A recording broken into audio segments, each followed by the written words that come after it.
Hi guys, my name is Justin Dearborn. Um, I'm doing another build here. I know I haven't posted anything in a long time. Been sidetracked, but I got a lot of builds I want to show you guys. But the build I'm doing right now is on my 1956 Chevy. It is a 1956 four-door 210. Right now it's got a small block Chevy 355. It's just a 30 over 350. It's got Vortec heads that I ported myself, amateur style.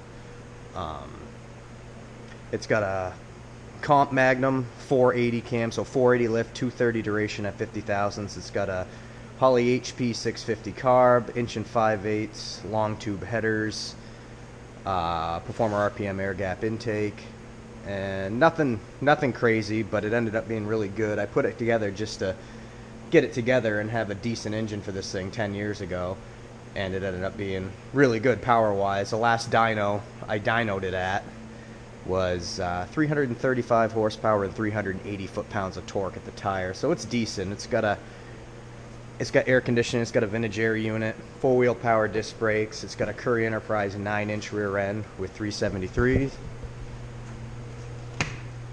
Sorry, let me turn the heat off. What else? Center force dual friction clutch. Not a crazy build, just a fun build. Interior is pretty decent. It's all new. It's got a Hurst shifter. Nothing crazy. Decent car. I built it to abuse it and not break it. So anyway, what I'm doing is replacing it with a 406 that I got here. It is a 400 small block, 20 thousandths over, with flat top pistons. It's with these heads. These are 65cc combustion chamber heads. They're AFR 195s, so they'll be about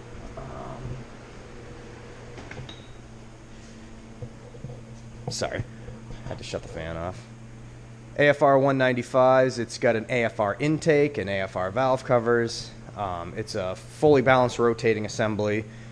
It's got a SCAT 9000 crank. It's got factory GM rods, but it's got ARP rod studs. It's got ARP main bolts, head bolts, our ARP. What else do I have? Comp roller tip rockers. It's a solid flat tappet cam. It is 520 intake, 540 exhaust. Advertised duration's like 284, 292 or something like that.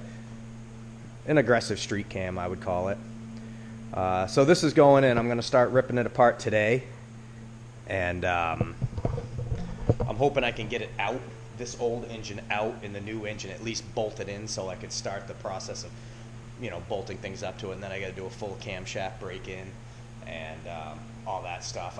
Currently I have the center springs removed out of these heads because they're 135 seat pressure.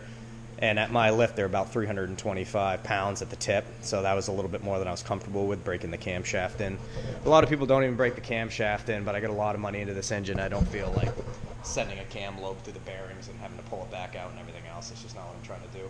So I'm going to try to get this one out, which is an excellent engine. I have no problems with this engine. I just wanted more power. And get the new one bolted in today. We'll see how we do.